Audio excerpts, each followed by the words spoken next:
Have you ever noticed that certain men walk through life with an inexplicable magnetism, a presence that fills the room before they even speak, an energy that draws people, opportunities, and destiny itself toward them like planets orbiting a hidden sun? There is something burning beneath their skin, something ancient and fierce, something that pulses through their eyes with such intensity that you cannot look away. They seem illuminated from within, as though they carry a secret flame that most men have long extinguished. What separates these men from the multitudes who drift through existence half asleep, perpetually exhausted, endlessly searching for the next distraction, the next empty pleasure, the next moment of forgetfulness? The answer lies not in what they do, but in what they refuse to waste. It lies in a truth so old. It has been whispered in mystery schools, encoded in sacred texts, and buried beneath layers of modern conditioning. It lies in the understanding that the most powerful force in the universe flows through the human body, and most men are emerging it without ever knowing what they are losing. This is not a conversation about morality. This is not about shame or repression or religious dogma. This is about power, real power, the kind that builds empires, creates art that outlives civilizations, and transforms ordinary men into legends. Napoleon Hill, who spent decades studying the principles of success by interviewing the most powerful men of his time, discovered something that made him hesitate before writing it down. He called it sexual transmutation, and he spoke of it with reverence and caution, knowing that most people would not understand, that they would reduce it to mere abstinence or dismiss it as mysticism. But Hill knew better. He had seen it in action. He had witnessed how the most successful men in history, from industrialists to inventors to spiritual leaders, had learned to harness their sexual energy and redirect it toward their greatest ambitions. They did not suppress their desire, they transmuted it. They took the raw primal force that drives men toward pleasure and procreation and alchemized it into genius, into focus, into an almost supernatural ability to manifest their visions into reality. The world does not want you to know this. The culture you swim in daily is designed to keep you weak, distracted, perpetually leaking your vital essence into pixels and fantasies, into momentary releases that leave you hollow and depleted. You have been taught that sexual release is a need, a biological imperative, a healthy outlet for stress. You have been sold the idea that frequent ejaculation is normal, that retention is dangerous, that your sexual energy is something to be disposed of regularly like waste. But what if everything you have been told is a lie designed to keep you controllable? What if your sexual energy is not waste at all, but the very substance of your creative power, your willpower, your life force itself? What if the ancients knew something that modern science is only beginning to rediscover?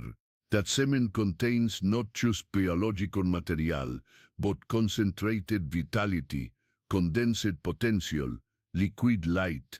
When you ejaculate, you are not simply releasing fluid. You are releasing the most potent synthesis your body can create. Semen contains millions of living cells, complex proteins, minerals like zinc and magnesium, hormones, neurotransmitters, and according to some traditions, something even more subtle, what the yogis call hojas, the yogic term for vital essence, or what the Taoists call yin, the fundamental life force. This is not metaphor. This is physiology meeting metaphysics. Your body invests tremendous energy in producing semen. It is expensive, biologically speaking, requiring resources from multiple systems working in concert. When you waste it compulsively, you are literally draining your reserves, extracting nutrients and energy from your bones, your brain, your organs, your spirit. You feel it immediately afterward. The fatigue, the brain fog, the slight depression, the drop in motivation. You have been conditioned to believe this is normal, even healthy. But pay attention to how you feel. Your body is telling you the truth. Now imagine what happens when you stop the hemorrhage. Imagine what occurs when you retain that vital essence, allowing it to be reabsorbed, recycled, refined within you. This is not imagination. This is physiology. This is alchemy. When semen is retained rather than expelled, the body does not simply store it indefinitely. It undergoes a process the ancient traditions called sublimation or transmutation. The concentrated nutrients, hormones, and energy are gradually reabsorbed into your bloodstream and redistributed throughout your entire system. Your testosterone levels stabilize and optimize. Your dopamine receptors begin to heal from the overstimulation of pornography and compulsive release. Your brain, no longer caught in the cycle of artificial peaks and crashes, starts to recalibrate. Your nervous system settles into a state of calm alertness, and something else begins to happen, something that science struggles to measure but practitioners report universally.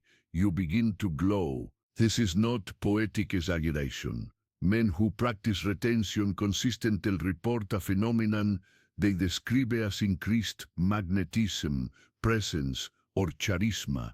Their skin clears, their eyes brighten, their voice deepens and carries more weight. They move through the world with a confidence that is not arrogant, but solid, rooted, unshakable.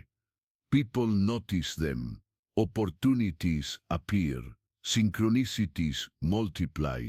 They report heightened intuition, sharper thinking, explosive creativity, and a relentless drive to build, create, and achieve.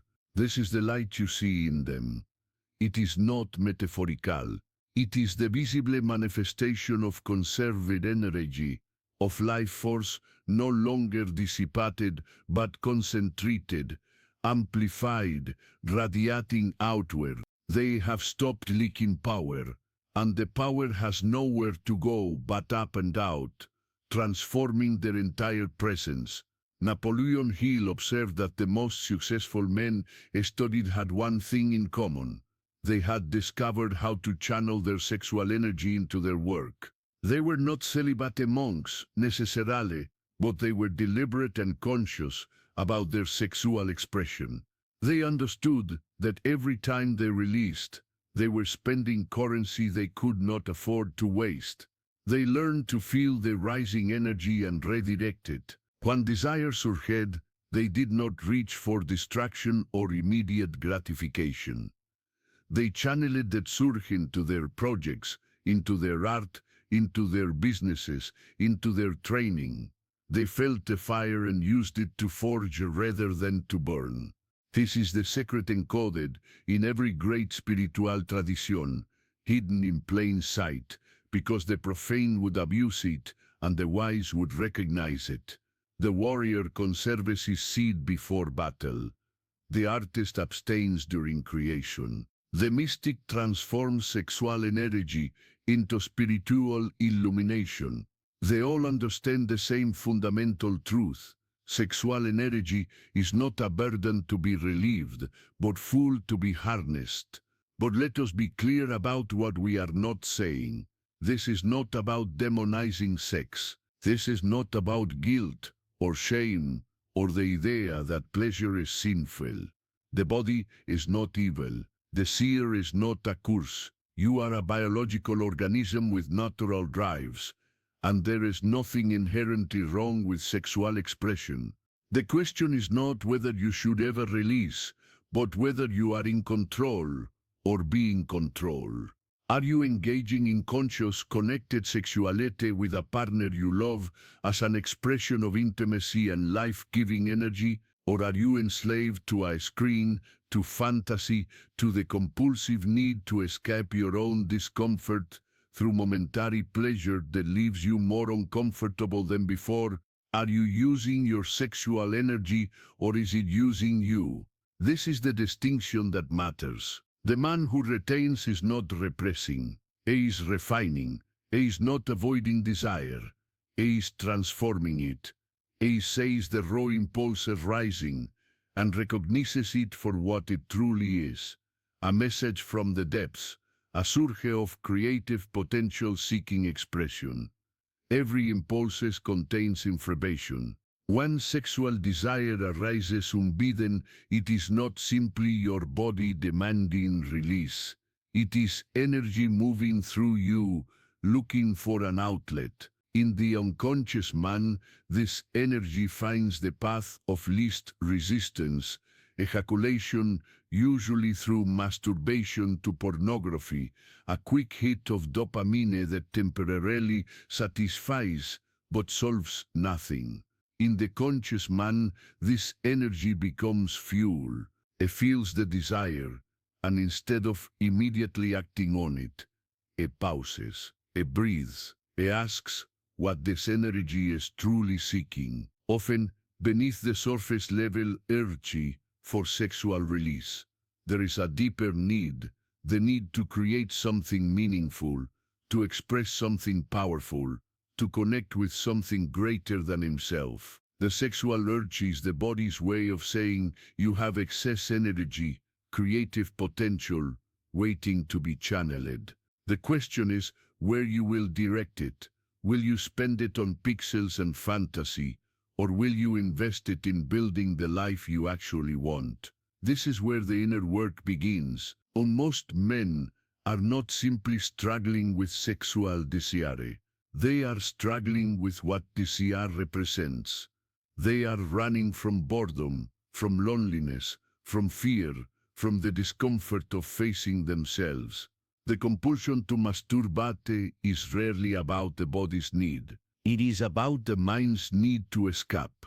You reach for release when you are avoiding something, an uncomfortable emotion, a difficult task, a deeper emptiness you do not want to feel. The screen and the fantasy provide a temporary exit from your own life, a brief vacation from consciousness, a momentary death of awareness. But it is never satisfying. It never fills the void, because the void is not in your body, it is in your soul. And no amount of physical pleasure will ever address a spiritual problem. If you are someone who finds yourself drawn to these ideas, someone who senses there is a deeper game being played here, someone who recognizes that your relationship with your sexual energy might be the key to unlocking everything else in your life, then I want you to do something right now. I want you to subscribe to this channel and turn on the notification bell. Not because I need the numbers, but because you need the reminders. The path of transmutation is not walked once. It is a daily practice, a continuous return to consciousness, a perpetual choice between the lower impulse and the higher purpose. This channel exists to keep you anchored to that higher purpose, to give you the frameworks, the philosophy, the provocations that will keep you awake when the world is trying to lull you back to sleep. Every video is a piece of the map, a fragment of the larger truth about power, purpose, and the potential locked inside you. If this message resonates, if something in you recognizes the truth of what is being said here, then subscribe now, because the journey we are on goes far deeper than this single conversation, and you will want to be here for what comes next. Do not wait. Do not tell yourself you will do it later. The man who delays taking action on his own evolution is the same man who will delay everything else that matters. Choose differently. Choose differently. Choose now. Click subscribe, turn on the bell, and commit to your own awakening. Now let us go deeper into the shadow, because this is where the real transformation happens. The shadow is everything you have repressed, denied, hidden from yourself.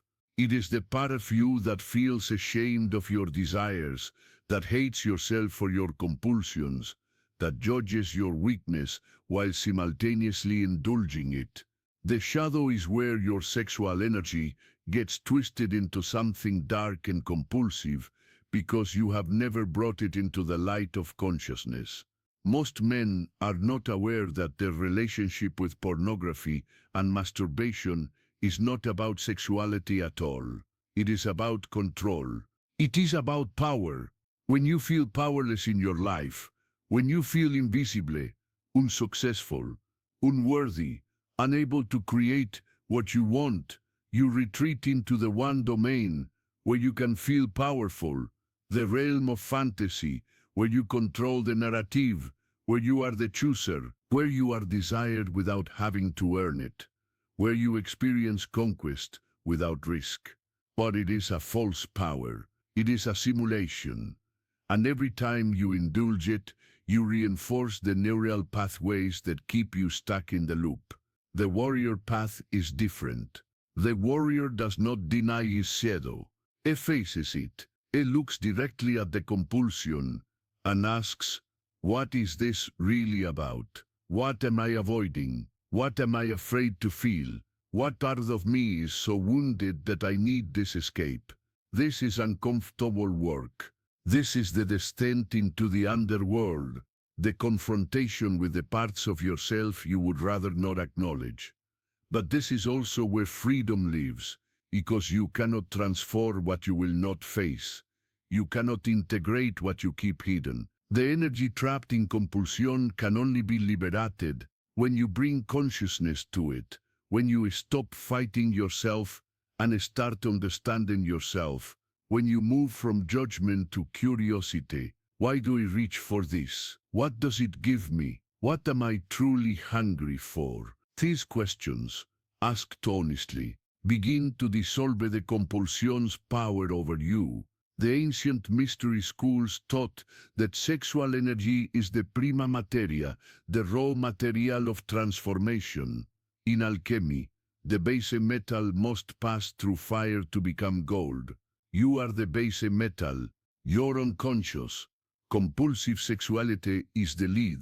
The fire is the discipline of retention and transmutation. And the gold is the man you become when you learn to master this force within you. This is not about perfection. This is not about perfection. This is not about never stumbling or never feeling desire. This is about the direction of your trajectory. Are you becoming more conscious or less? Are you gaining power over your impulses or surrendering more of yourself to them? Are you building a life of purpose, or are you numbing yourself into oblivion? These are the questions that matter. When you retain your sexual energy, something profound happens in your psychology. You begin to feel your own potential. You stop seeking validation from external sources because you recognize the power inside you. You stop compulsively consuming because you realize you are a creator, not a consumer. You stop hiding because you no longer feel ashamed. The energy that was once bound up in secrecy, guilt, and compulsion is freed and becomes available for your actual life. You have more energy for your work, more patience with people, more clarity in your thinking, more courage in your actions. You begin to trust yourself because you are keeping promises to yourself. Every day you choose retention is a day you prove to yourself that you are not a slave, that you are not weak, that you can control your own ship. This builds an identity, this builds self-respect, and self-respect is the foundation of everything else. But Here is the paradox that confuses most men. Retention alone is not enough. If you simply clench your fists and grit your teeth and force yourself not to release without doing the deeper work, you will only create more tension, more pressure, more internal conflict. You will white-knuckle your way through a few days or weeks and then collapse back into the old pattern, often worse than before. Retention without transmutation is just repression. And repression does not lead to power, it leads to explosion. The energy must have somewhere to go. This is why the ancient teachings always pair retention with practice. The yogis did not simply abstain. They did pranayama, breath work that circulated the energy up the spine. The Taoists did not simply retain. They practiced qigong, internal alchemy, that refined and distributed the essence throughout the body. The warriors did not simply avoid sex. They trained, they fought, they created, they gave the energy purpose. You must do the same. If you are going to walk this path, you cannot do it passively. You must move the energy. You must exhaust your body physically, so the energy has an outlet. You must create something, build something, train something. You must give your life a mission so compelling that your sexual energy naturally flows toward it. This is the secret that no one talks about. Retention is not the goal. Transmutation is the goal.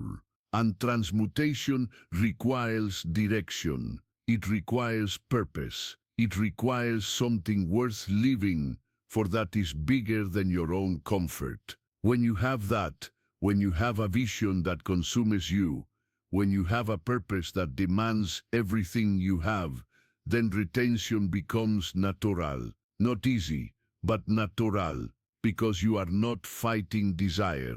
You are redirecting it towards something that matters more. This is the difference between the man who glows and the man who fades. The man who glows has found his purpose. The man who glows has found his purpose. He knows what he is building. He knows why he gets up in the morning.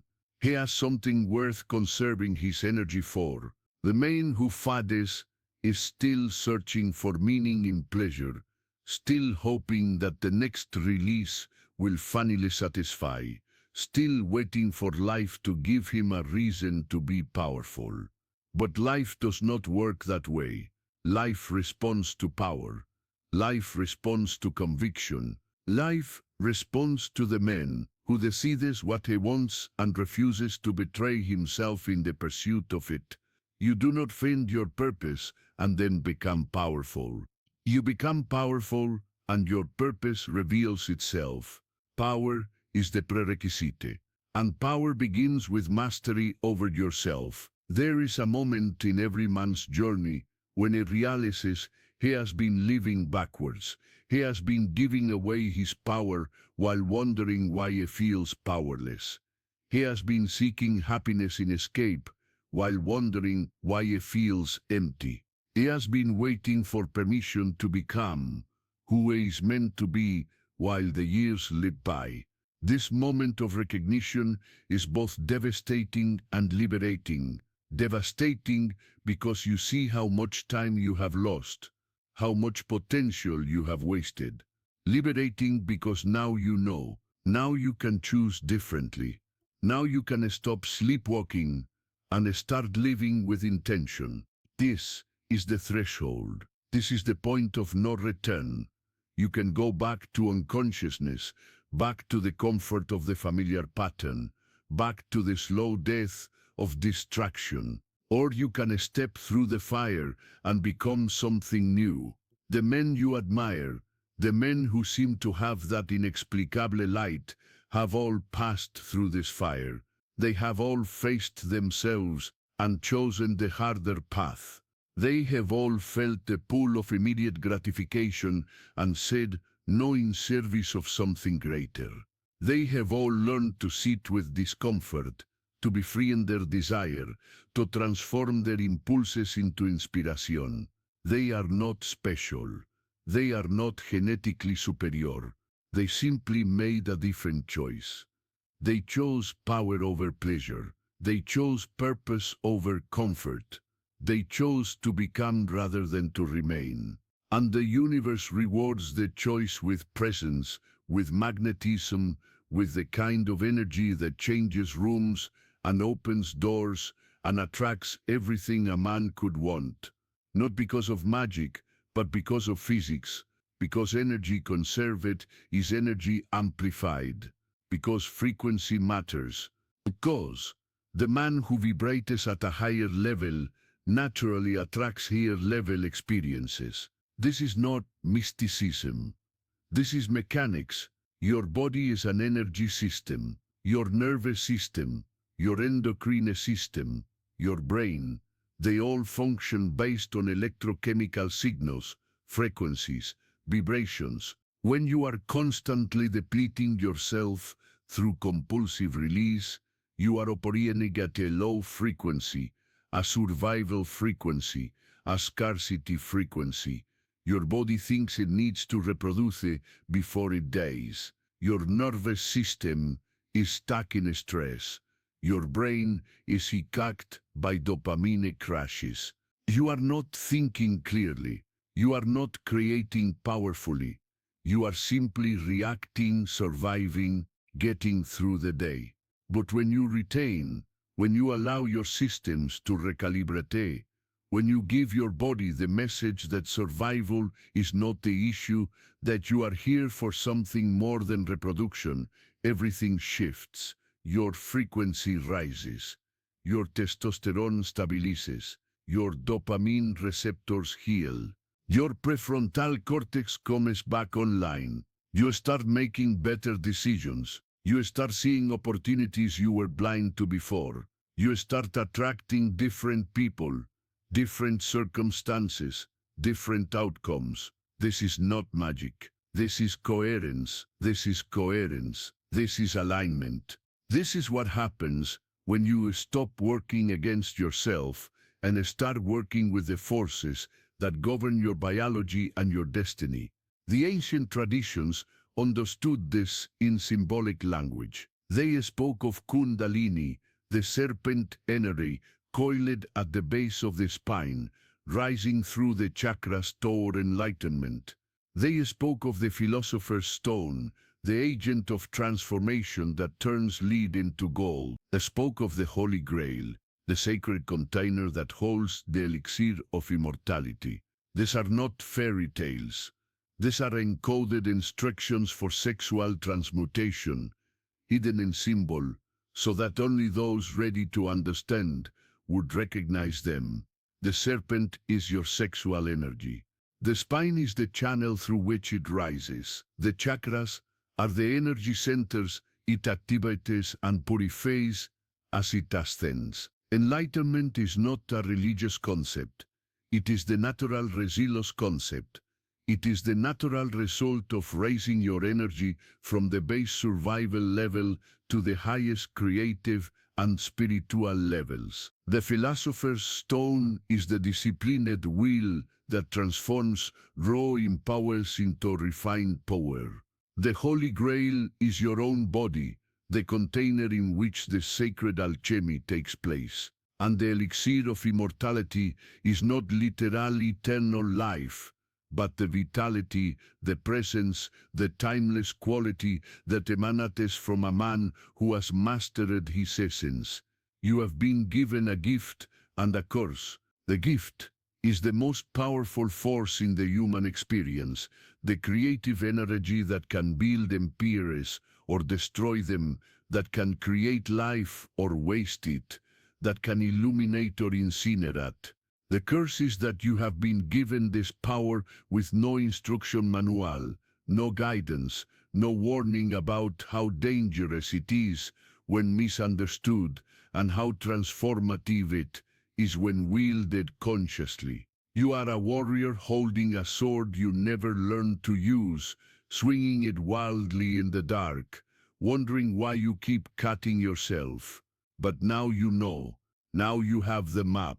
The sword is your sexual energy. The training is retention and transmutation. The battlefield is your own mind, your own habits, your own moment-to-moment choices. And the victory is not over external enemies, but over the unconscious patterns that have kept you small, weak, distracted, and ordinary. So what will you do with this knowledge? Will you read it, nod in recognition, feel briefly inspired, and then return to the same patterns that brought you here? Or will you take this as the wake-up, call it is meant to be, the signal from your higher self that it is time to stop playing small, time to stop placing your essence, time to step into the power that has always been yours? This is not a casual choice.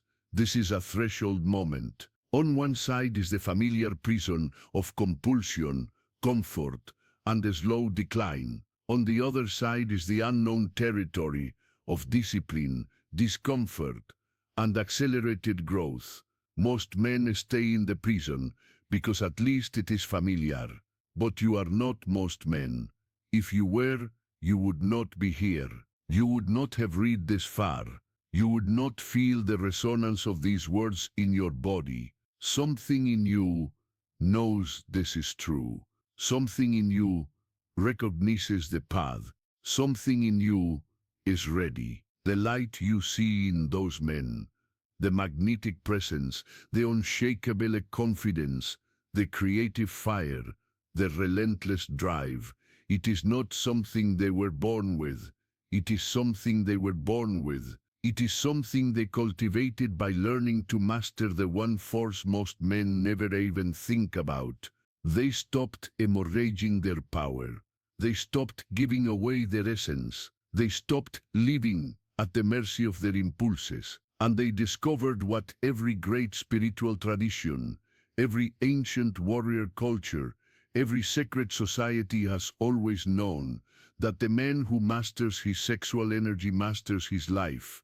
That the man who conserves and transmutes his vital essence becomes a force of nature.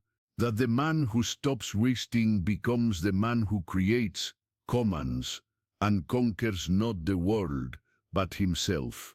And when you conquer yourself, when you integrate your shadow, when you alchemize your basi impulses into higher expressions, when you stop leaking and start glowing, the world has no choice but to notice. Opportunities appear, doors open, people are drawn to you, not because you are manipulating or performing, but because you are finally fully present. You are finally fully you. And that frequency, that presence, that light, it cannot be faked, cannot be bought, cannot be borrowed. It can only be earned through the fire of transformation, the discipline of retention, and the courage to become the man you were always meant to be. This is your invitation. This is your initiation. The path is here. The power is yours. The only question that remains is whether you will take the first step, whether you will choose this moment to begin the greatest work of your life, the work of mastering yourself, transmuting your energy, and becoming the light that you have been searching for in others. The light was never outside you. It was always within, waiting for you to stop wasting it and start wielding it. The journey begins now. The transformation begins today. And the man you are becoming is already calling you forward, beyond the comfort, beyond the compulsion, beyond everything you thought was possible, into the truth of your own unlimited power.